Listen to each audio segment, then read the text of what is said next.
wondered what really happened when a pope, not behind the political scene, but in the hidden depths of the Vatican, where the white smoke doesn't reveal the world barely noticed, but a silence. The basilica's chimes echoing not just the beginning and darker. The Pope is, as crowds pray in St. Something documents are sealed, doors are closed, and an old manuscript is carefully removed from the secret archives, one that can only be read when Peter's throne is empty.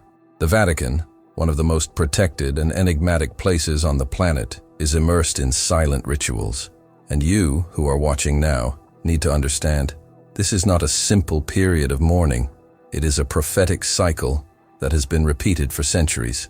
And this time, something changed. There are signs that don't appear in the newspapers, but that are being fulfilled right before our eyes. What if I told you that the prophecy that so many tried to erase from the pages of history, the one that speaks of the last pope, could be coming true now?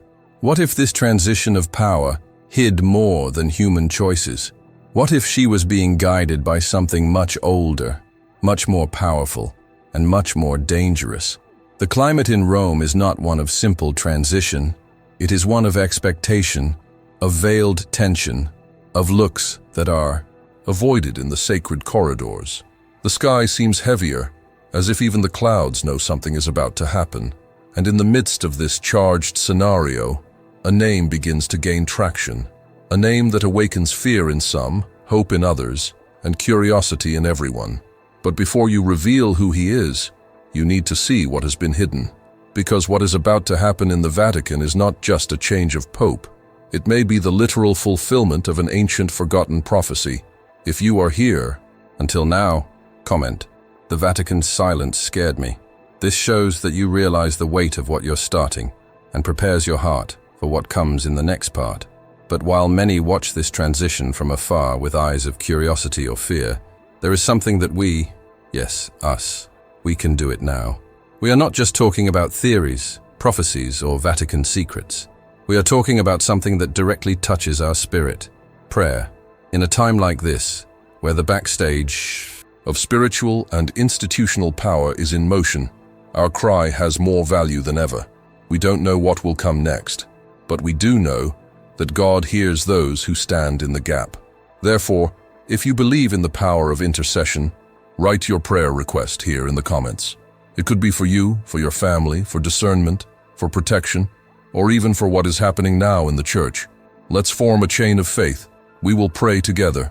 Here on this channel, we don't just watch, we come together. People cry out. We discern the signs of the times.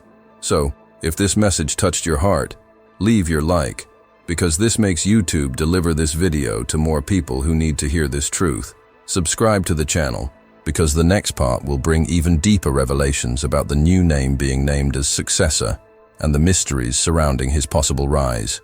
And remember, comment below. The Vatican is not silent, it is on alert. If you understood that this moment is spiritual, not just political. Get ready, because what comes next will shake your faith. And maybe it will make you see the Vatican with different eyes, while the world silently watches the smoke rising from the Sistine Chapel and awaits a name. There is an ancient prophecy that is beginning to resurface among scholars, the most attentive believers, and even those who normally do not involve themselves in religion. A name has been whispered in the dark corridors of the Vatican and typed discreetly in forums, secret groups, and closed circles of clergy who handle documents the public will never see. It is the prophecy of Saint Malachy, the 12th century Irish archbishop who, according to ancient records, received a supernatural vision with the complete list of all the popes in history, until the last one. And that's exactly where everything connects with what's happening now. On Malachy's list, the next name would be the last, the end. It does not have a name like the previous ones, but rather a symbolic description. Peter the Roman, Peter of Rome, who, according to prophecy, would rule in times of great tribulation, and under him the city of the 7 hills would be destroyed, and the tremendous judge would come to judge the people. What if it's true? What if the successor who will be chosen now is not just another pope, but one who carries the weight of closing a 2,000-year cycle? What if the scriptures, the prophecies, and the signs are converging at this exact moment in history? And among so many names being considered to take over Peter's throne, there is one that carries a weight that goes beyond appearance. Robert Sarah, an African cardinal, born in Guinea, a man of deep spirituality, conservative to the core, with a look that mixes serenity, pain, and discernment. A man that many call a saint before his time. But what few know, or prefer not to say, is that Sarah's name appears in several prophetic theories about the Black Pope. And here, it is necessary to understand what this really means, because the term Black Pope did not originally refer to the color of someone's skin, but rather to the hidden figure of spiritual power within the Church. Historically, the Black Pope was a reference given to the Superior General of the Jesuits because of his invisible influence, his silent spiritual authority, and his work behind the scenes in the Vatican. He was called that because he did not wear white robes like the official Pope, but black, and he had access and power over strategic decisions of the high clergy. The visible Pope wore white. The Black Pope, behind the scenes, wore black. But now, for the first time, these two layers can come together into a single figure, a real, official, elected Pope with African descent, and who carries, in his gaze and posture, the same hidden weight of the ancient spiritual authorities. Imagine what this would mean for the Vatican, for Catholic tradition, and for the symbolic fulfillment of prophecies. A Pope with black skin, coming from the continent forgotten for centuries in the ecclesiastical hierarchy, but carrying the flame of conservatism and orthodoxy like few others. This scares many within the Curia, because Robert Sarah doesn't just represent color change, he represents a change of posture, of doctrine, of combat against everything that has been slowly relativized. He speaks firmly about sin, about heaven and hell, about the morals that the Church has abandoned in many parts of the world. And most disturbingly, he doesn't speak like someone who wants power. He speaks like one who has been called. And this, in the political religious environment of the Vatican, is what scares the most. As the curtains close on the morning of the late Pope, there are subtle and dangerously spiritual movements afoot. Ancient manuscripts are being revisited, celestial signs have been observed with different eyes, and the figure of Sarah, previously ignored by many, is now beginning to bother those who preferred a smooth succession. The Black Pope, who was once an apocalyptic legend, a metaphor for Jesuit control, now seems to materialize as a real, visible, human, and feared symbol. But why feared? Because he represents a total break with the last progressive-leaning papacies. Because it does not dialogue with the modern world in the way that many want. And mainly, because his ascension could mean the literal fulfillment of what Saint Malachy wrote, what the Book of Revelation echoes, and what many have tried to hide for centuries. We are not talking about politics. We are talking about spiritual warfare, of something that goes beyond the visible and settles in territories where faith and fear walk together. And you who have come this far know this, feel it. It's not just another video. It's not just another name. If you believe that we are living in the days of great revelations, write in the comments, I pay attention to the signs. If you want, also leave your prayer request. We are praying for each person who follows this channel. Robert Sarah was born in Urus, a small village in Guinea, in the heart of West Africa, in a region marked by simplicity, extreme poverty, and at the same time, a deeply rooted spirituality. Since he was a child, he demonstrated a faith that surpassed his years. While other children ran through the red earth fields, Robert sought silence, prayer, and at the age of 11 he entered the seminary, as if led by a greater force, a call that he himself could not explain. It was as if he already knew, even as a boy, that his life would not be ordinary, and it wasn't. In his youth he studied at rigorous religious institutions, first in Guinea and then in Senegal. Later he was sent to Rome and Jerusalem to further his studies in theology. He was forged in the fire of faith, renunciation, and confrontation, facing anti-Christian communist regimes in his homeland who tried to silence the church, arrested priests, and destroyed sacred symbols. Robert Sarah saw what many only read in books, direct persecution against the faith. And this shaped not only his thinking, but the spirit of spiritual warfare that he carries to this day.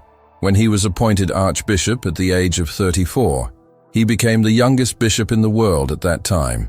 He was then called by John Paul II to the Vatican, where he held strategic positions and grew in influence without ever seeking the spotlight. Discreet, silent, austere, and at the same time imposing in its presence, always wearing his black cassock with red edges, as if the fire of truth was sewn into his clothes. Unlike most cardinals, Serra avoided interviews, cameras, and politics. His focus has always been one: God. But what really makes Robert Serra such a unique name in today's Vatican is not just his African origin or his resistance past. It is his conservative profile in the midst of a hierarchy that is increasingly giving in to progressivism. While many modern church leaders try to adapt doctrine to the contemporary world, Serra insists on reaffirming biblical truth, even at the cost of acceptance by the media or other ecclesiastical wings. He does not soften hell, does not hide the reality of sin, and does not relativize Christ's teachings to please crowds. He preaches repentance, holiness, and non-negotiable fidelity to the apostolic tradition, and for that reason, it is feared, because it represents everything that the modern world tries to silence. While many call for inclusion at any cost, Serra talks about conversion. While others soften the commandments, he remembers that the path is narrow, and even among the cardinals themselves, there are those who avoid it, because they know that their election would represent a radical change in the leadership of the Church, a return to its roots, to the fear of God, to spiritual combat. It would be like rekindling the altar that many let go out. And all this coming from someone who carries not only faith, but wounds from a history lived in body and soul. Serra wrote books that caused discomfort, even among bishops. In God or Nothing, he denounces the loss of the sacred, the trivialization of the Eucharist, and the infiltration of strange thoughts within the Church. In The Force of Silence, he talks about the cry of God that is only heard in the absence of noise, a direct criticism of the noise of the modern world that tries to replace the voice of the Holy Spirit. And in rare interviews when he speaks, his words seem to come from another time. He doesn't try to be popular, try to be faithful. And that is why now, with Pedro's chair empty, Robert Serra's name is circulating with force again, not because of internal campaigns, not because of political articulations, but because of a kind of reverent fear that hangs in the air, as if many feel that the Church is about to face its greatest spiritual battle, and needs someone who will not tremble under the pressure, a soldier of prayer, a prophet of silence, a man who would never negotiate the cross. He's not just different, he is disruptive, not by revolutionizing dogmas, but by being faithful to them with an intensity that many find uncomfortable. He does not bow before the spirit of the time. On the contrary, it challenges that spirit. It represents a return, an echo of the voice of John the Baptist in the desert, a mirror of Paul's faithfulness, a reminder that the Church is not a political institution, but a living organism, founded on the blood of martyrs. And that's why his name is not just one among others. It's a division. There are those who fear him. There are those who admire him in silence. And there are those who, even if they don't admit it, know, if Serra is elected, something big, and perhaps irreversible, will begin. Perhaps the prophetic cycle that so many have ignored for centuries will begin to close. Perhaps Malachy's prophecy was not just symbolic.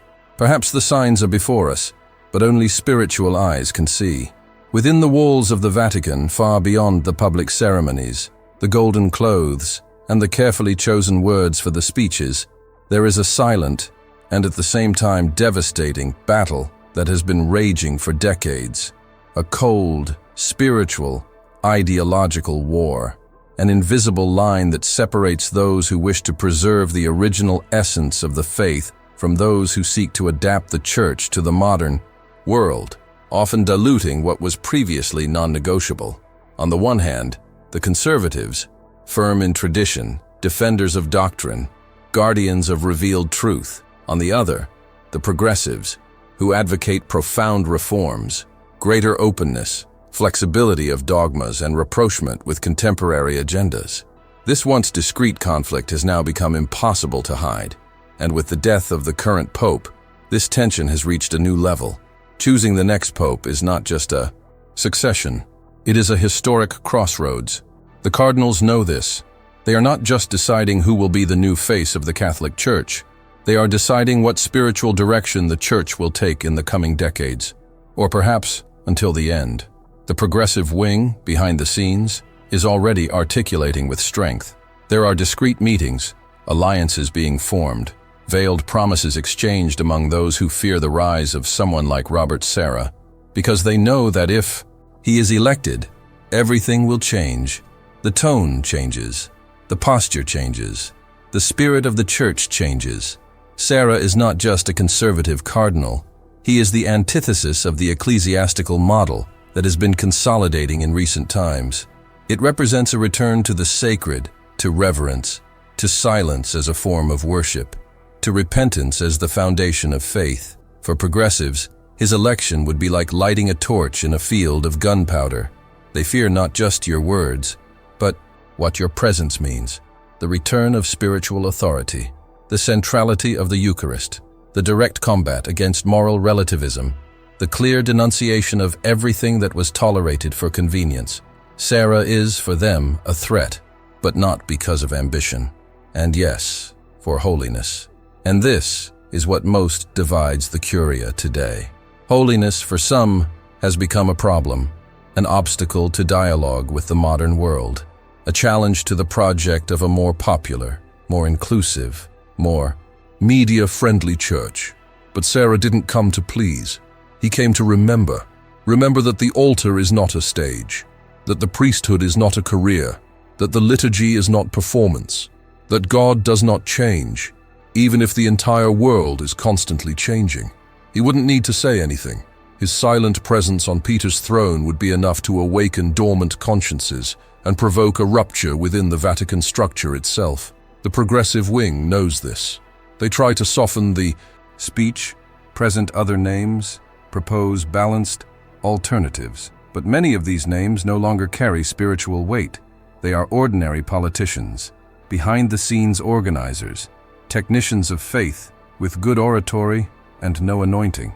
And the Church already knows this well enough. But Sarah, he moves at a different pace.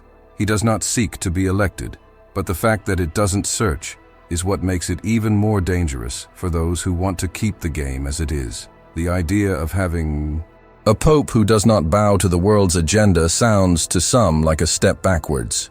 For others, like the beginning of the Restoration. As the cardinals gather under an oath of silence, as the corridors of the Sistine Chapel echo muffled prayers, there is tension in the air. There are looks that are avoided. There are disputes that do not appear in the newspapers, but that can be felt by those with spiritual discernment. Because the choice that will be made will not just be political. She is spiritual.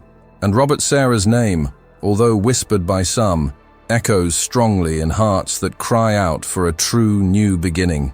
The progressive wing may even have a majority of voices, but the conservative wing carries the weight of tradition and the awareness that this may be the last opportunity to correct course before it is too late.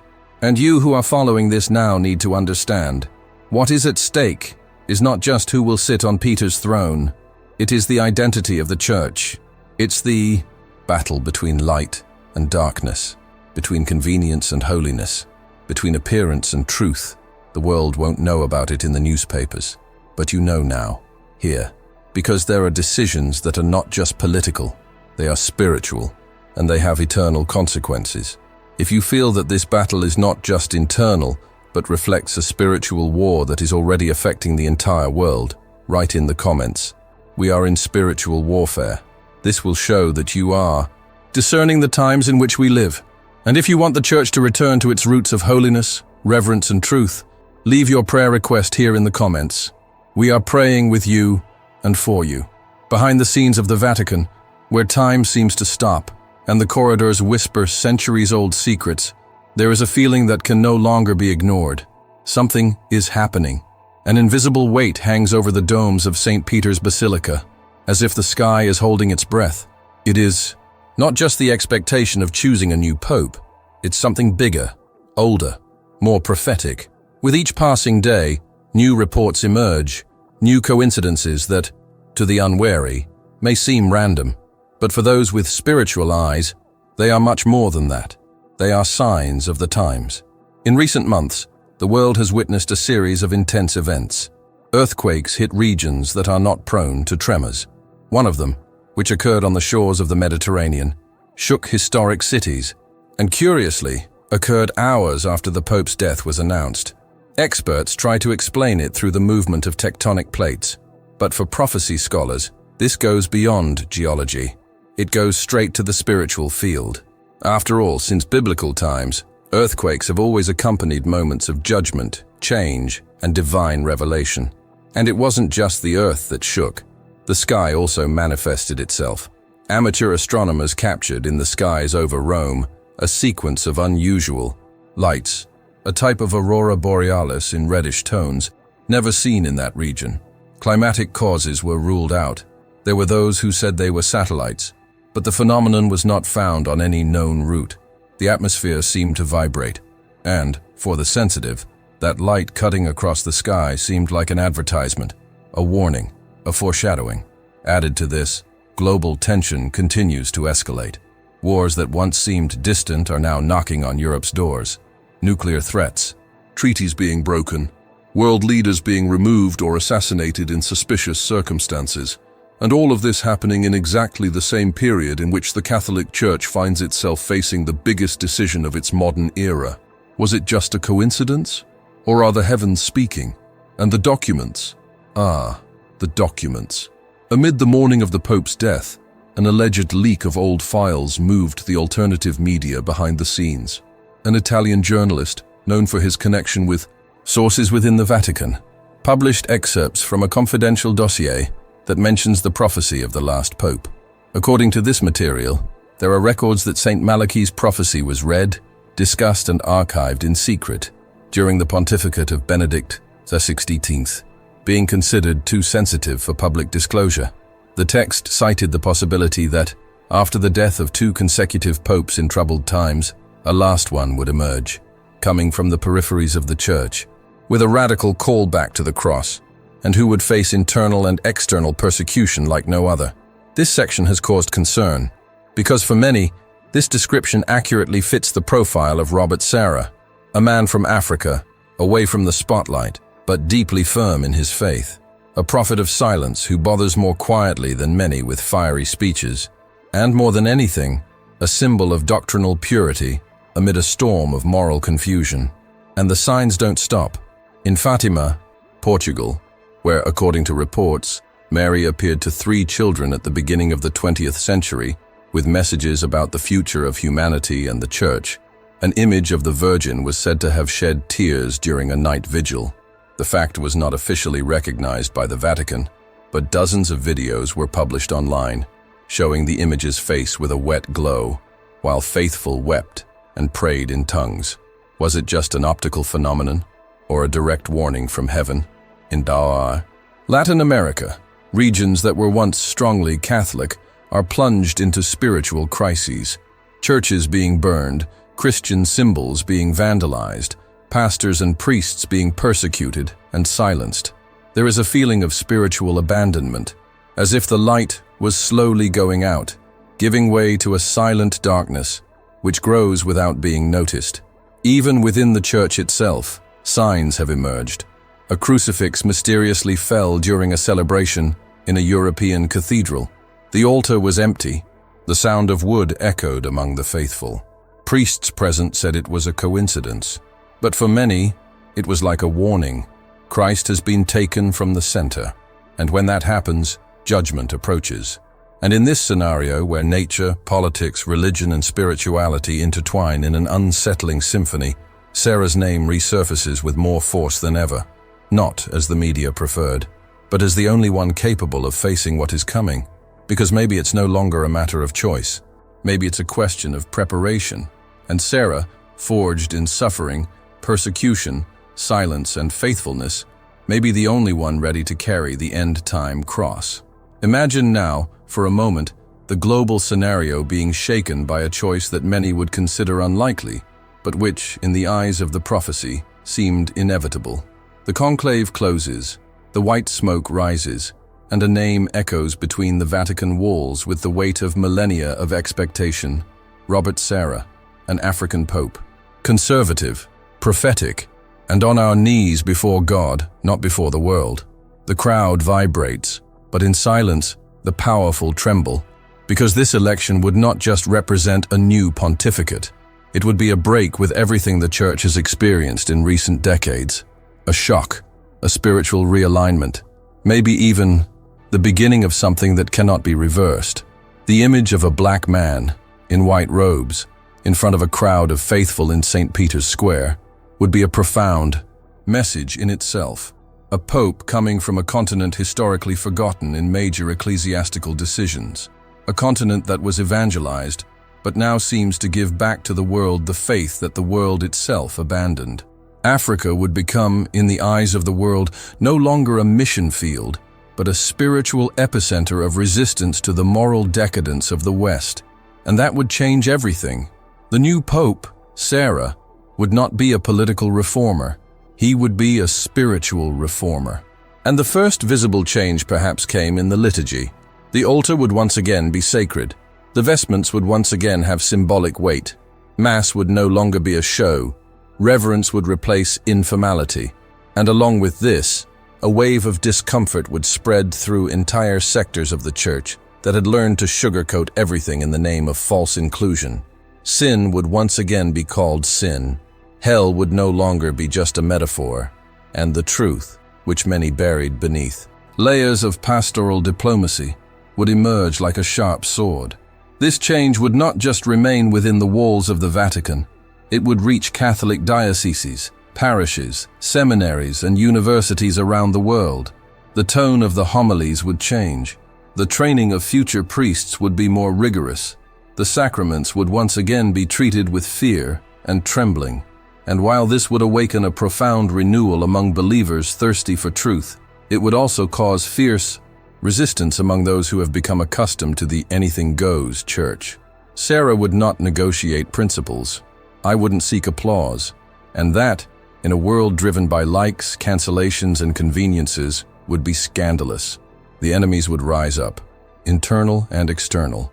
Governments that use faith as a platform would see him as a threat. Social and ideological movements would attack him relentlessly. He would be accused, distorted, isolated, but he would not back down. Because your strength does not come from political alliances, but from a lifetime dedicated to prayer, fasting, silence, and listening to the voice of God. Sarah would not govern as a diplomat, but as a prophet.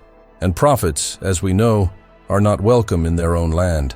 Within the Curia itself, many would try to undermine its authority, but his every gesture would be a spiritual earthquake, a return to the essentials, to the crucified Christ, to the blood spilled, to renounce the world. And with that, a clear division would form within the Church. Those who seek holiness and those who seek relevance. Those who want to save themselves and those who want to please themselves. And this division, far from being a problem, would be exactly what separates the wheat from the chaff. But what if this election is, in fact, the last call to conversion? What if Sarah is the last shepherd before the Great Tribulation? What if he is the Peter of Rome, mentioned by Saint Malachy, the guardian of the ruins, the lone voice before the collapse? Because let's face it, the world is already on the boil. Morality disappears.